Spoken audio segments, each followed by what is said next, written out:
Alright, so what's up people, and now here we are, Summer Neon, and we do have them at MLB. The current one that I am showing right now has been provided by my guildmate. As you can see, he did overload Summer Neon already. So here we are, and just to tell you the results of our testing. I did use both my account and his account as a form of comparison. So in terms of skills, the priority for Summer Neon is basically skill 2. Skill 1 is seemingly like it looks good on paper, but actually in practice it is pretty bad.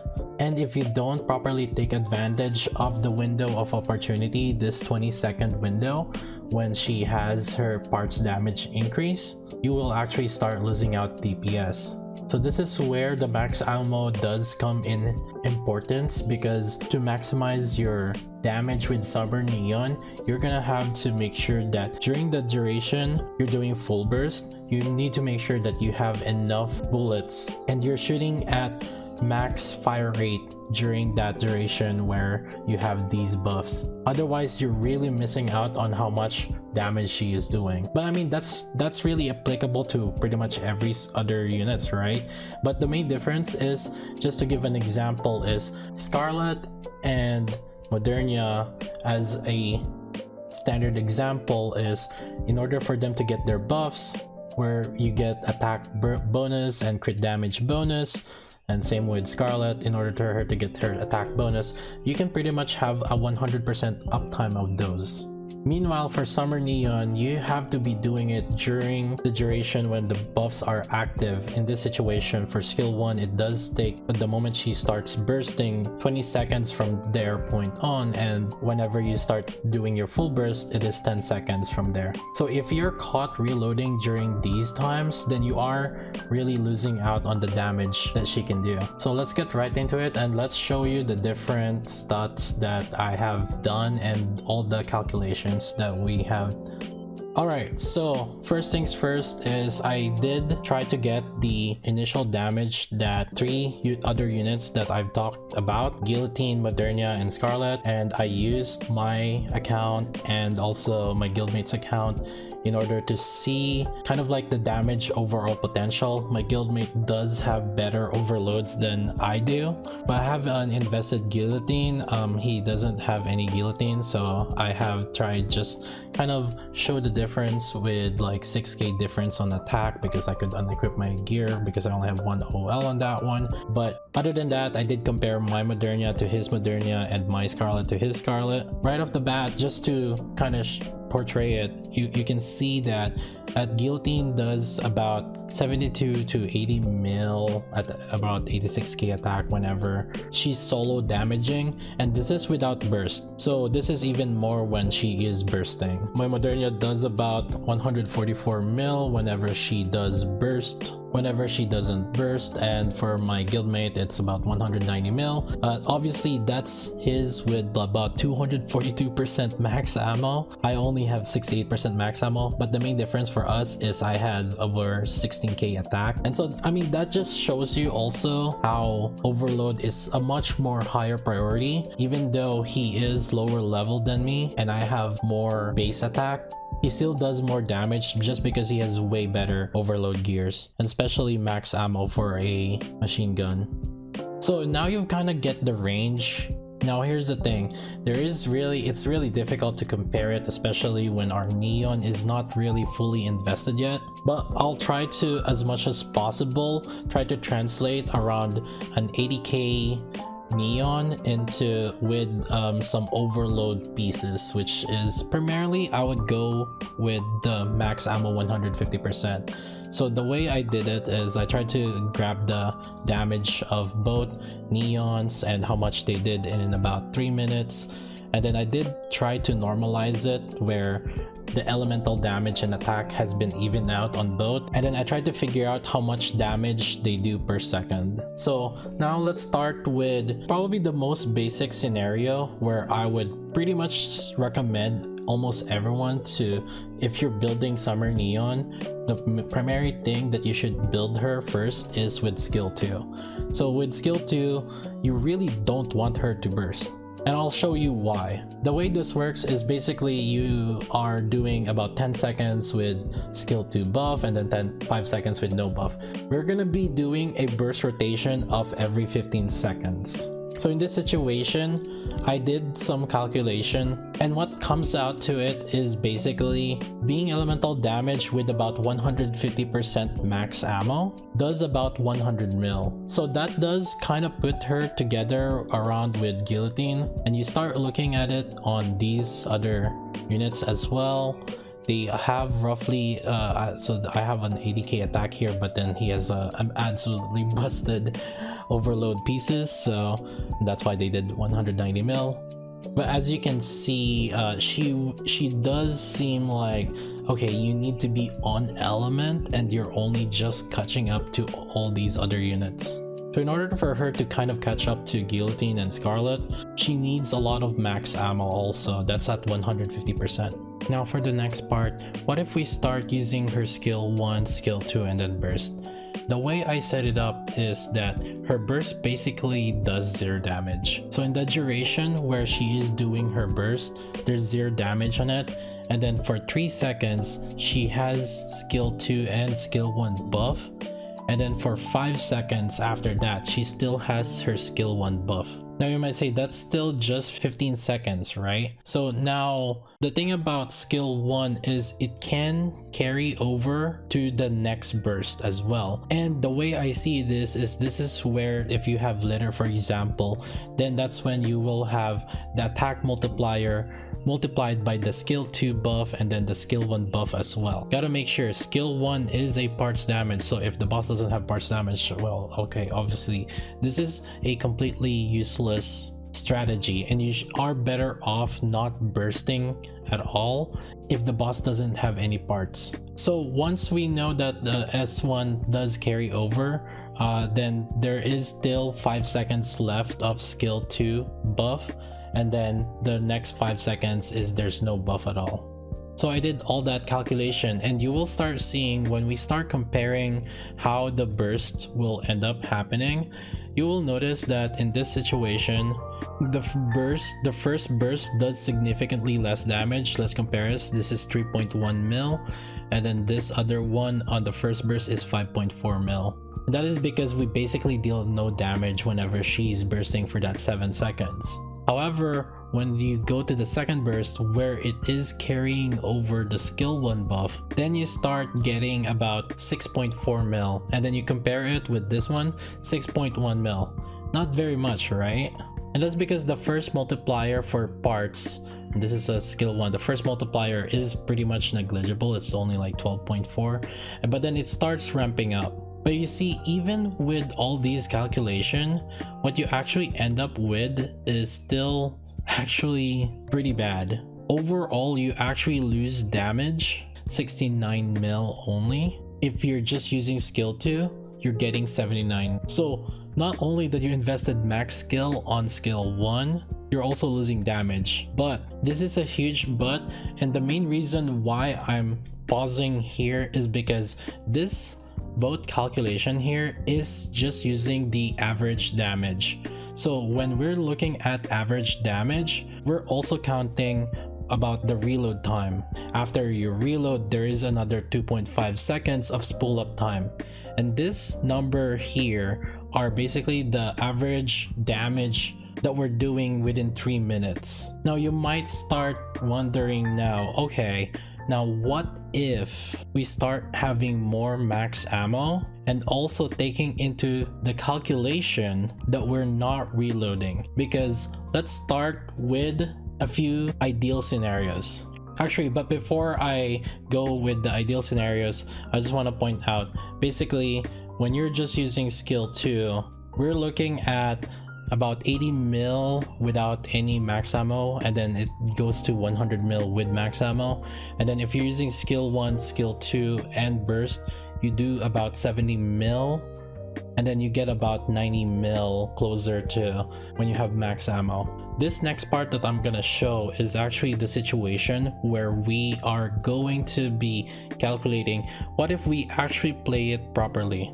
The optimal play of Summer Neon, or any units in general, when you manually control them, is you reload during the time when you're not full bursting, and you continuously shoot during full burst. So here's a few facts about machine gun in case you are not really aware. Machine guns at max fire rates shoot 60 bullets per second, and the main reason for that is because we are capped at 60 FPS. And then the machine gun's pull-up time takes about 2.5 seconds, and during this pull-up times it takes about 40 bullets. This pull-up time, when I say this, is the initial time it takes before the machine gun starts shooting at maximum speed. Additional thing is Bastion level 3 is an effective 1.25 times multiplier to your bullet count. Bastion level 7 is essentially a 1.42 times.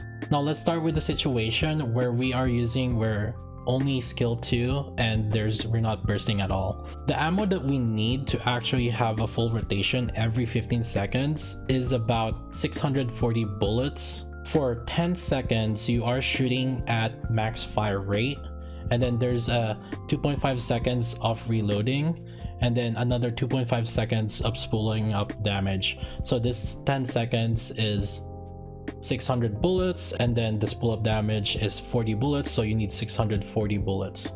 And in order to essentially achieve this, you need actually only 71% max ammo for Bastion level 3, and if you have Bastion level 7, then you only need 50% max ammo. And doing all these calculations, if you actually manually optimally play Summer Neon, your damage actually goes to 111 mil. It might seem weird because like this 100 mil was 150% max ammo damage, and then why is it that even though the 150% max ammo was averaged out, how come this is dealing more damage, which is only sitting at about 71% max ammo? And the main reason for that is because this was obviously completely just pure math, and it's not really accounting for a lot of these situations where enemies move around, and then when you're shooting, maybe you're wasting some of the bullets because your cursor moves.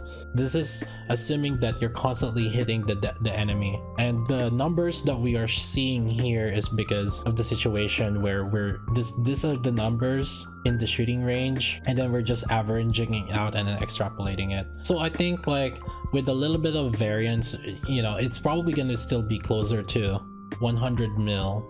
And again, this is at low ammo capacity while optimally playing it, where this is the situation. In reality, this number will be lower.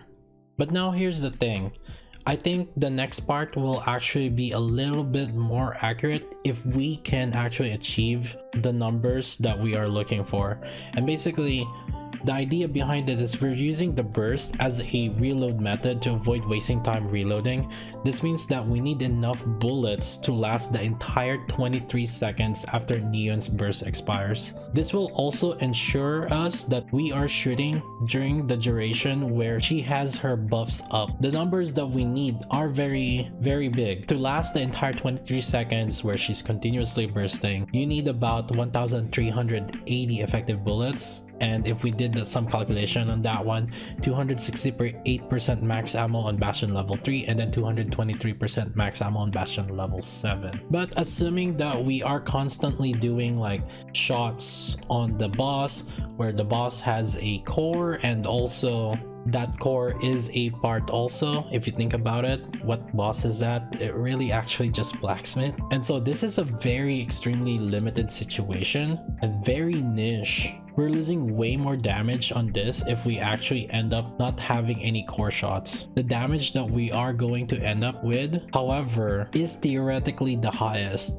125 mil. This is with Summer Neon at 125 mil without any attack percentage buffs, sitting at roughly 80k attack base. So in theory, it actually is skill 1, skill 2 plus burst. In theory, will actually deal more damage than if you actually do skill 2, but you need extremely huge amount of max ammo because you will start ignoring the reload times and spool up times, and so you're constantly shooting at maximum capacity. However, I just want to give an example though. What if we weren't doing core damage at all? So let's assume that this parts doesn't have any core damage at all. We're actually looking at just 62 mil. Now obviously I can't really compare it with the numbers that I have with Guillotine and Modernia here because they're doing core damage, but maybe closer to Scarlet as a comparison. If we're not doing core damage at all,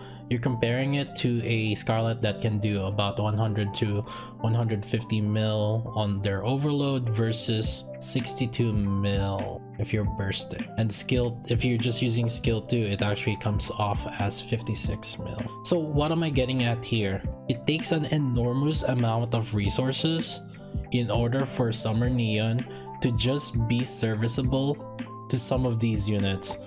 If we're comparing her with Modernia and Scarlet, she is by far outclassed by these two.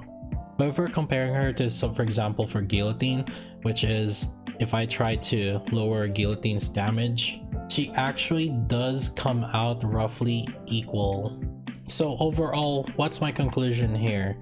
As I mentioned earlier, I think the biggest priority is skill 2, and to make it ease of use, I think it's just simpler to just upgrade her skill 2, don't worry about skill 1 and burst, and then make it so that she's not bursting. And you're heavily losing a lot of damage if you actually do try to burst with her, especially if you don't have skill 1 upgraded at all. And if anything, what are the chances that a core is also parts? Because again, remember that machine guns are really good at shooting cores, so you're not really taking full advantage of her being a machine gun if you're using her to shoot the body parts without core. And right now, the biggest one that I could think of is Blacksmith has the core on its body part.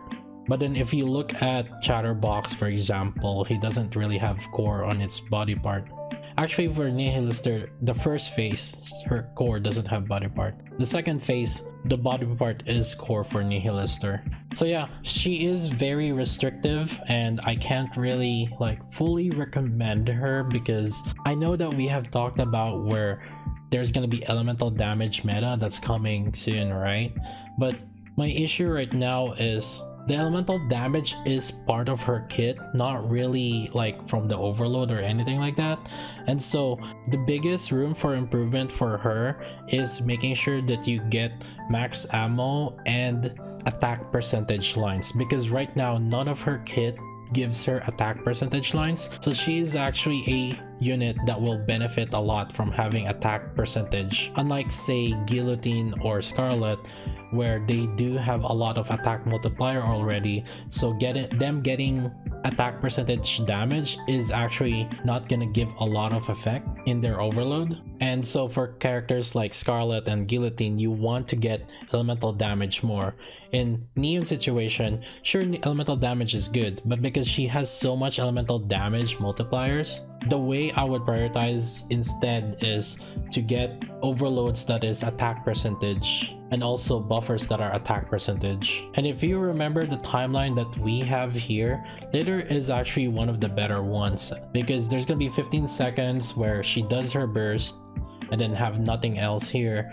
But then the moment she doesn't burst and you go on full burst again, there will be 5 seconds of situation where she will have her skill 2 up and skill 1 buff, and then you include Litter's attack percentage buff in there. I think right now there is a lot of speculation on her potential, and there is a lot of situations and conditions that you need to do to make her work, so she's not very flexible. Main restriction for Summer Neon is that she is making sure that they are fire and they have parts. Actually, not necessarily that they have parts, because I guess you could just play her without any, but making sure that they have core. If they don't have parts, make sure that they have core. Meanwhile, if we start looking at Guillotine, I think you can play around her a little bit more, or making sure that you can do the boss mechanics without taking any damage. I mean, I guess at the end of the day, they're both restrictive in that sense. Just kind of right now, I could see guillotine being used in a lot more because I think she's good to be used in a lot more other enemy types. Meanwhile, Summer Neon is kind of restricted into just fire. Should you pull for Summer Neon? I think one copy is enough because I think she will still allow you to be more flexible for fire type enemies later down the road. If you're looking for a general unit, then she is not the one to go for. Even though that she has parts damage here, she does significantly reduce your damage, and it's very hard to make it work, and it requires a lot of investment. However, if it's just against fire type, obviously all you need is just skill 2, and so I think it is a lot easier that way. If you're worried that you don't have enough gems, I think it is probably fine to skip her if you're really wondering, like thinking about worrying about Nier. I do think that collabs we're not sure if they're gonna come back again. However, for Summer Neon, this is their own IP. I don't think they're not gonna bring her back again next summer. So if you don't have enough funds, I would highly recommend saving up for Nier instead, because collabs, we're never sure whether they're gonna get the rerun or not.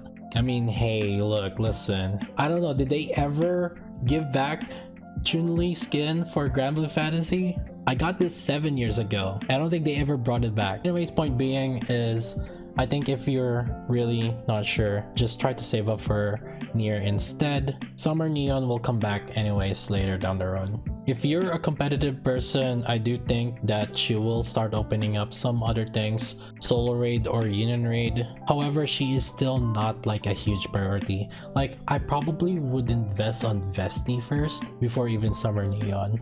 Anyways, that's about it. If you guys enjoyed the video, make sure to click that like, subscribe, comment, whatever, however you might call it, and then make sure to come visit me at twitch.tv/KaiJLV. We try to figure all these things out on stream. I'll see you guys next time.